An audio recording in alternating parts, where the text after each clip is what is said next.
C'est parti pour la correction de l'exercice 4, une histoire d'étoiles. Première question, à l'aide du point O, déterminer l'expression algébrique de la fonction f1. Alors, ici, la courbe représentative de la fonction f1, c'est une droite. Donc, on sait que la fonction f1, ce sera une fonction affine. Et donc, son expression algébrique sera de la forme alpha x plus bêta. On peut lire graphiquement l'ordonnée à l'origine, c'est-à-dire la valeur de bêta. Et on voit que bêta égale moins 3. Alors, on sait que la droite passe par le point O de coordonnées moins 4, moins 6. Ce qui veut dire que f1 de moins 4, c'est moins 6.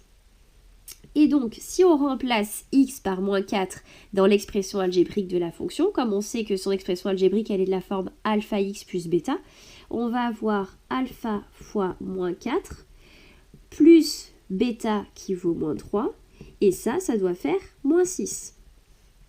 C'est-à-dire moins 4 alpha égale, on va ajouter 3 de chaque côté de l'égalité, moins 6 plus 3 qui fait moins 3, et donc alpha égale moins 3 sur moins 4, c'est-à-dire 3 quarts.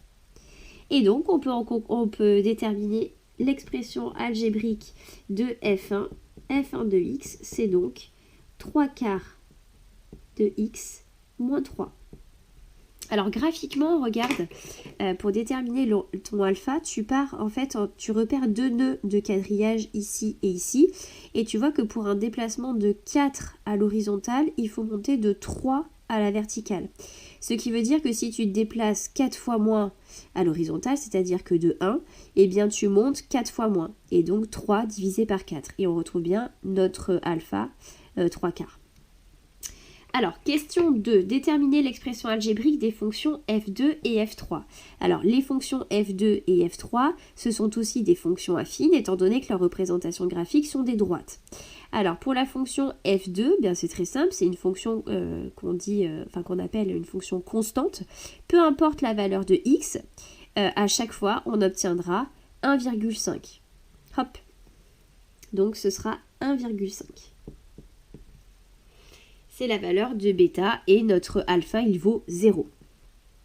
Ensuite, pour la fonction f3, qui est aussi une fonction affine, son expression algébrique est de la forme alpha x plus bêta.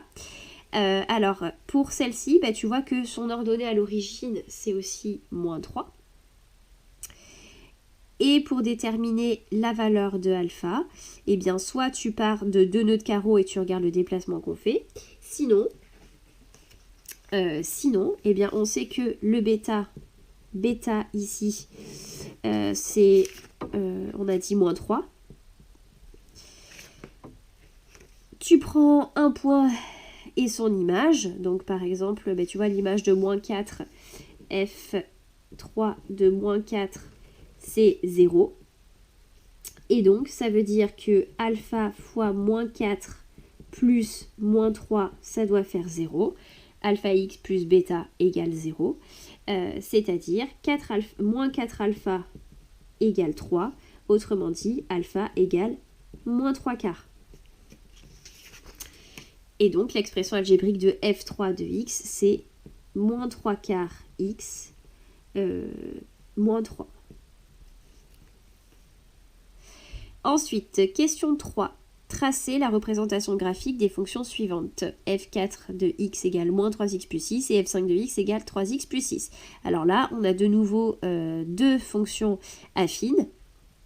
Alors, moins 3x plus 6, bêta égale 6, ce qui veut dire que l'ordonnée à l'origine, c'est 6.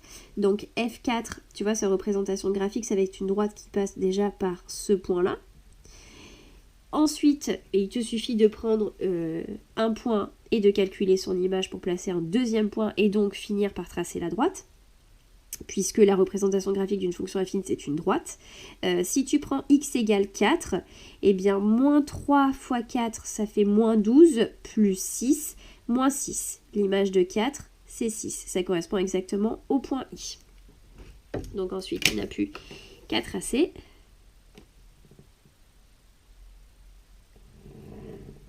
Voilà, ça c'est la courbe représentative de la fonction 4. Ensuite, on fait pareil pour f5. f5, son expression algébrique, c'est 3x plus 6. Ça veut dire que l'ordonnée à l'origine de cette fonction, c'est aussi 6. Donc, je vais passer par le point de coordonnée 0, 6. L'ordonnée à l'origine.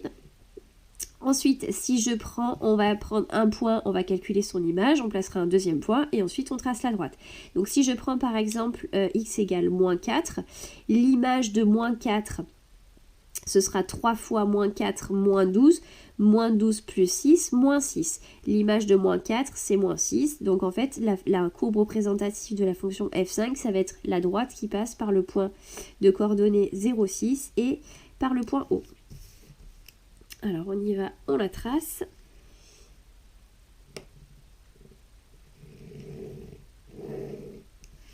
Et voilà. Et enfin, dernière question. Placez le point d'intersection de la courbe représentative de F4 et de la courbe représentative de F5 et le nommer par la lettre que tu souhaites. Je te propose que nous appelions ce point d'intersection E. Pourquoi pas?